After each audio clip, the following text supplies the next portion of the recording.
1장 3절에서 10절까지 말씀 한 절씩 교독합니다.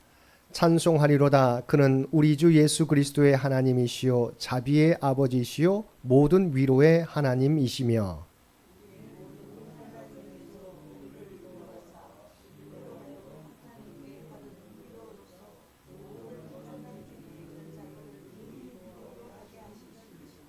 그리스도의 고난이 우리에게 넘친 것 같이 우리가 받는 위로도 그리스도로 말미암아 넘치는도다.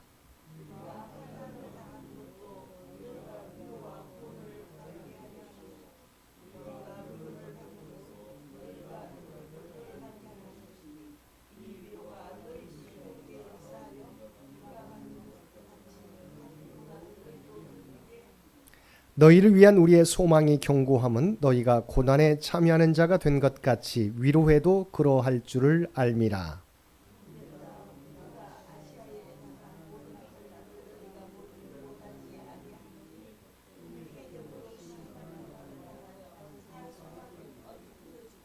우리는 우리 자신이 사형 선고를 받은 줄 알았으니 이는 우리로 자기를 의지하지 말고 오직 죽은 자를 다시 살리시는 하나님만 의지하게 하심이라. 그가 이같이 큰 사망에서 우리를 건지셨고 또 건지실 것이며 이후에도 건지시기를 그에게 바라노라. 아멘. 오늘도 말씀과 기도로 신년 특별 새벽 기도회 2일차 기도에 참여하여 예배드리는 우리 모든 성도들 가운데 하나님의 놀라운 은혜가 언제나 함께하여 주시기를 주님의 이름으로 간절히 축원드립니다.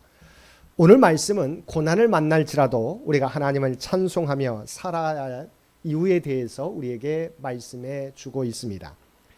우리의 예배는 우리가 편할 때, 아무런 문제가 없을 때만 드려 하는 것이 아니라 우리가 고난 가운데 있을 때에도 하나님을 찬송하며 예배해야 됩니다. 그 이유는 첫째, 하나님께서는 환난 가운데서도 우리와 함께 하시며 위로해 주시기 때문입니다. 성경은 우리가 그리스도인이 되었다는 사실 때문에 자동적으로 환난이나 고통이 면제된다고 가르치지 않습니다. 예수님 오히려 너희가 세상에서는 환난을 당한다고 했습니다. 요한복음 16장 33절 하반절 말씀입니다. 세상에서는 너희가 환난을 당하나 담대하라. 내가 세상을 이기었노라. 본문을 자세히 살펴보면 그리스도인들이 그들의 삶에서 경험할 수 있는 고통을 두 개의 단어로 설명하고 있습니다. 하나는 환난이라는 단어이고 또 하나는 고난이라는 단어입니다. 오늘 본문에서도 환난과 고난 이 두 단어가 계속적으로 반복되는 것을 볼 수 있습니다. 물론 환난과 고난은 비슷한 단어이고 이 두 단어의 내용에는 동질성이 있습니다. 그러나 본래 헬라어 단어를 연구해 보면 이 단어 사이에는 약간의 강조점의 차이가 있습니다. 먼저 환난은 헬라어로 틀립시스라는 단어인데 위로부터 무거운 짐이 떨어졌을 때 그 짐이 가슴에 얹혀져 가슴을 찔러대고 짓눌러 버리는 고통, 이런 이외의 의외의 충격을 받은 고통을 묘사할 때 쓰여지는 단어입니다. 반면에 고난은 파데마타라는 단어인데 이 단어는 본래 예측할 수 있는 고통을 묘사하는 단어로 쓰여졌습니다. 그런데 우리가 인생을 살다 보면 예측할 수 있는 고난을 만나기도 하지만 우리가 예측하지 못하는 고난을 만날 때가 많이 있습니다.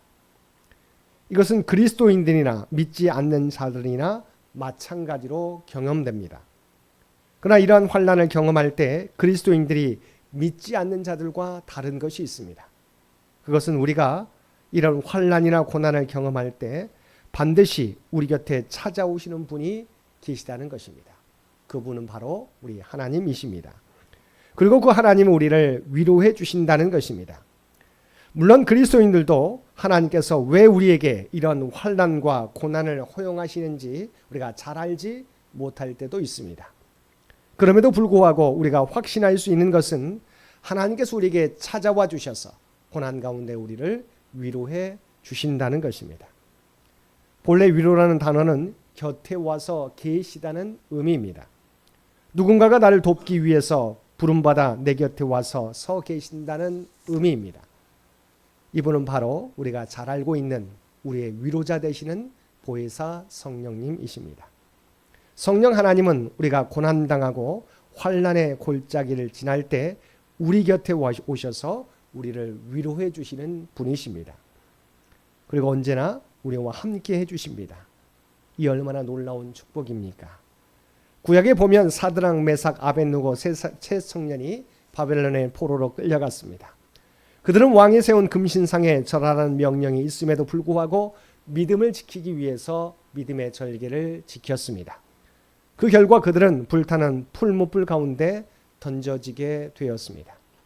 그런데 이 세 청년을 풀무불 속에 던져놓고 가만히 보는데 풀무불 안에는 세 사람만이 아니었습니다. 풀무불 안에 네 사람이 보이는 것입니다. 누군가가 그들 곁에 있었습니다. 그분이 바로 하나님이십니다. 주님이십니다. 하나님께서는 우리가 환난과 고난 속에서 눈물을 흘릴 때 우리에게 오셔서 위로해 주십니다. 여호수아 1장 9절 말씀입니다. 강하고 담대하라. 두려워하지 말라. 내가 어디로 가든지 내 하나님 여호와가 너와 함께 하느니라. 이런 하나님의 말씀에 대한 확신이 있었기에 바울 사도는 우리가 함께 읽은 본문 1장 7절 말씀에서 너희를 위한 우리의 소망이 견고함은 너희가 고난에 참여하는 자가 된 것 같이 위로해도 그러할 줄을 알미라 고백하고 있습니다. 고린도 교회 성도들은 믿음 때문에 많은 고난을 받았습니다. 그러나 어느 날 바울이 고난을 받고 있다는 소식을 들었을 때 바울을 위해 할 수 있는 모든 것을 그들은 다 하였습니다. 그들은 고난에 함께 참여하였던 것입니다. 사랑하는 성도 여러분, 우리가 환난 가운데서도 주님을 찬양하며 예배할 수 있는 이유는 하나님께서 언제나 우리와 함께 하시며 우리를 위로해 주시기 때문입니다. 이러한 주님이 계시기에 우리는 환난 가운데서도 찬양하며 예배드릴 수 있는 것입니다. 2025년 새해가 밝았습니다. 그러나 2025년 새해도 우리가 예상치 않은 고난이 우리에게 찾아올 때가 있습니다. 그 가운데서도 우리를 떠나시지 않고 우리와 함께 하시며 우리를 위로하시는 하나님을 바라보고 하나님을 찬양하며 예배함으로 모든 어려움들을 극복해 갈 수 있는 저와 여러분 되시기 바랍니다. 둘째, 환난 속에서도 우리가 찬송하며 예배드릴 수 있는 이유는 환난을 통해서 우리는 고난받는 이웃의 위로자가 될 수 있기 때문입니다. 1996년 하나님의 부르심을 받은 세계적인 가톨릭 사제이면서 작가인 헨리 나우엔이 있습니다. 그분은 가톨릭 사제이면서 교수이자 작가였는데 많은 책을 써서 지금도 그분의 책을 통하여 많은 사람들이 감명을 받고 영향을 받고 있습니다. 그런데 그분의 대표적인 저작이 바로 상처받은 치유자입니다. 이 책에서 그리스도를 이 땅에 오셔서 짧은 생애를 사셨던 예수님이라고 그런 말하고 있습니다.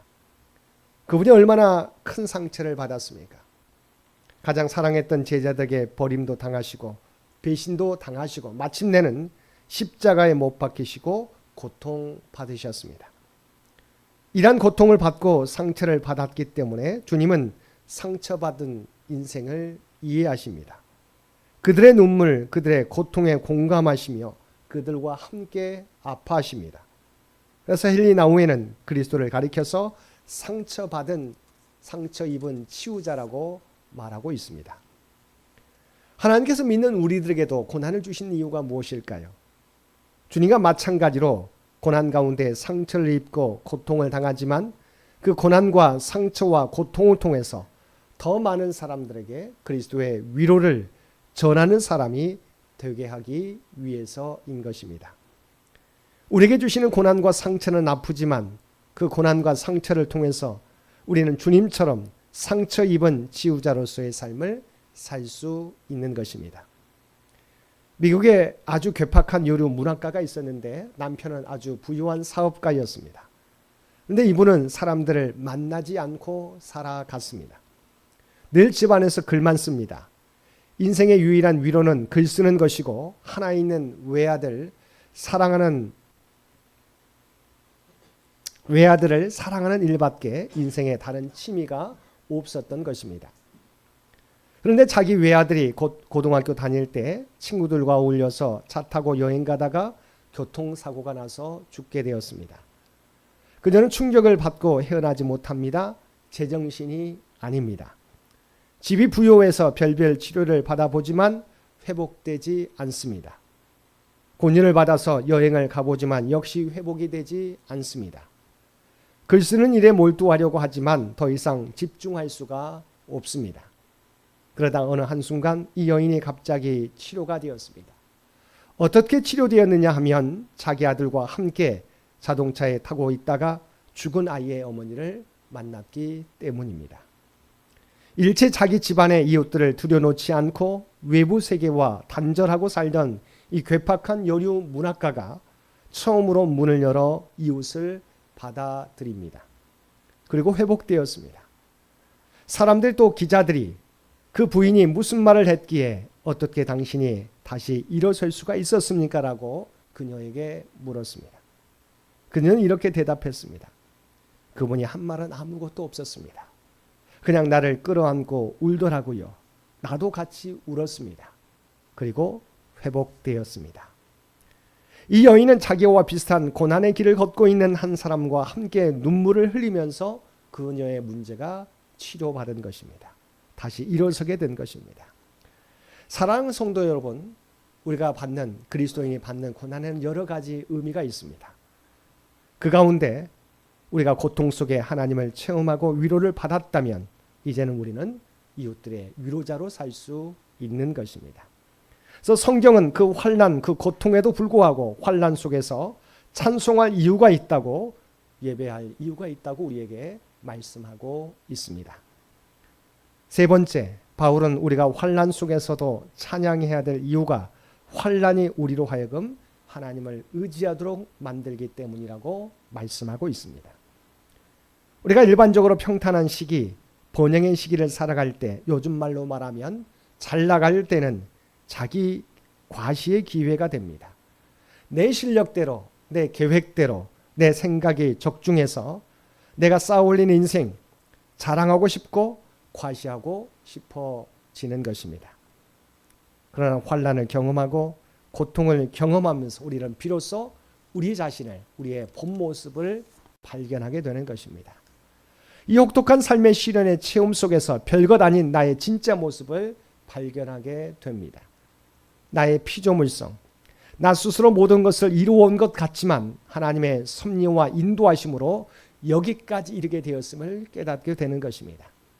또한 내가 흙으로 지음받아 흙으로 돌아갈 수밖에 없는 인생임을 발견하게 됩니다. 이것이 바로 바울의 모습이었습니다. 이런 체험 속에서 바울은 다음과 같이 고백합니다. 본문 1장 9절의 말씀입니다. 우리는 우리 자신이 사형 선고를 받은 줄 알았으니 이는 우리로 자기를 의지하지 말고 오직 죽은 자를 다시 살리시는 하나님만 의지하게 하심이라. 바울이 고난받기 전에는 자기가 가진 것들, 소유한 것들을 자랑하는 사람이었습니다. 그러나 주님을 만난 후에는 빌립보서 3장 7절과 8절에서의 말씀과 같이 내게 유익하던 것을 다 해로 여길 뿐더러 모든 것을 잃어버리고 배설물로 여김은 그리스도를 얻고 그 안에서 발견되려 함이니. 바울은 주님을 만난 후에는 더 이상 자기를 의지하지 않고 오직 하나님만 의지하는 삶을 살게 된 것입니다. 우리 하나님께서는 고린도전서 10장 13절의 말씀처럼 감당한 시험 받게는 너희가 당한 것이 없나니 이런 시험 당할 즈음에 또한 피할 길을 내사 우리로 능히 감당하게 하신다고 말씀하고 있습니다. 그러므로 우리가 고난을 만날 때 너무 낙심하지 마시기 바랍니다. 우리가 고난 당할 때 하나님께서 언제나 우리와 함께 하시며 우리를 위로해 주실 것입니다. 또한 상처받은 우리를 통해서 고난과 상처 가운데 있는 많은 사람들을 위로할 수 있는 상처받은 치유자의 사명을 감당하게 될 것입니다. 그리고 나를 의지하는 삶에서 하나님을 의지하는 삶으로 변화될 것입니다. 우리에게 주신 2025년 한 해 동안 고난과 역경을 만날지라도 하나님을 찬양하며 예배하며 살아감으로 상처 입은 치유자로서 상처 입은 많은 사람들에게 위로를 전하며 살아갈 수 있는 저와 여러분 모두가 되시기를 주님의 이름으로 간절히 축원드립니다. 함께 기도드리겠습니다. 사랑과 은혜가 충만하신 아버지 하나님, 우리가 고난과 역경 속에서도 하나님을 찬양하며 예배하는 저희들 모두 되게 하여 주옵소서. 또한 상처 입은 치유자로서 많은 상처 입은 자들에게 주님의 위로를 전하는 저희들 되게 하여 주옵소서. 오직 나를 의지하는 저희들이 아니라 만왕의 왕이신 하나님을 의지하며 살아가는, 내 뜻이 아니라 하나님의 뜻을 이루어가는 우리 모두가 되게 하여 주옵소서.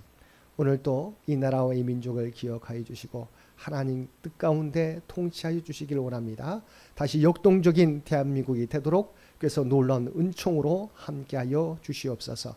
100주년을 준비하며 나아가는 창현재단을 기억하여 주시고 지금까지 지켜주신 은혜를 진심으로 감사합니다. 다음 선교 100년을 다시 이어가는데 부족함이 없는 우리 모두가 되게 하여 주옵소서. 또한 하나님이 계획하신 일들을 하나하나 성취해가게 도와주시옵소서. 또한 우리도 그리스도의 몸으로서 아버지 하나님 100주년에 걸맞는 주의 몸된 그리스도인들로서 온전히 성장케 하여 주시옵소서.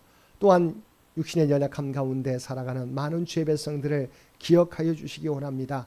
하나님을 온전히 바라고 의지하며 나아가게 될 때 하나님 그들 가운데 찾아가 주시옵소서. 위로하여 주옵소서. 놀라운 치유의 능력으로 회복시켜 주시옵소서. 아버지 하나님, 올 한 해 동안에도 하나님의 놀라운 은혜를 덧입고 살아가는 주의 백성들 모두 되도록 크신 은총 더하여 주옵소서. 장애에 속한 모든 주의 백성들과 사랑하는 자녀들 가운데 함께해 주시기를 원합니다. 2025년 계획하고 있는 모든 것들 아시지요? 아버지 하나님, 그것을 위해 준비해 가게 될 때 그들 모두에게 하나님의 지혜와 능력을 허락하여 주옵소서. 최선을 다하여 준비해 가게 될 때 아버지 하나님 아름다운 열매를 거두게 도와주시어서 하나님의 영광이 되는 모든 주의 백성들, 모든 믿음의 자녀들 모두 되게 하여 주옵소서. 오늘도 우리에게 복된 하루를 허락해 주신 것 진심으로 감사합니다.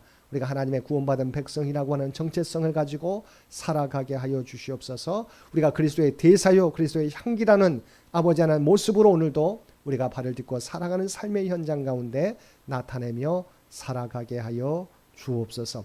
오늘도 나와 동행하시는 하나님을 믿고 담대하게 승리하며 살아가는 우리 모두가 되게 하여 주옵소서. 이 모든 간구 우리를 구원하여 주신 예수님의 이름으로 간절히 기도드리옵나이다.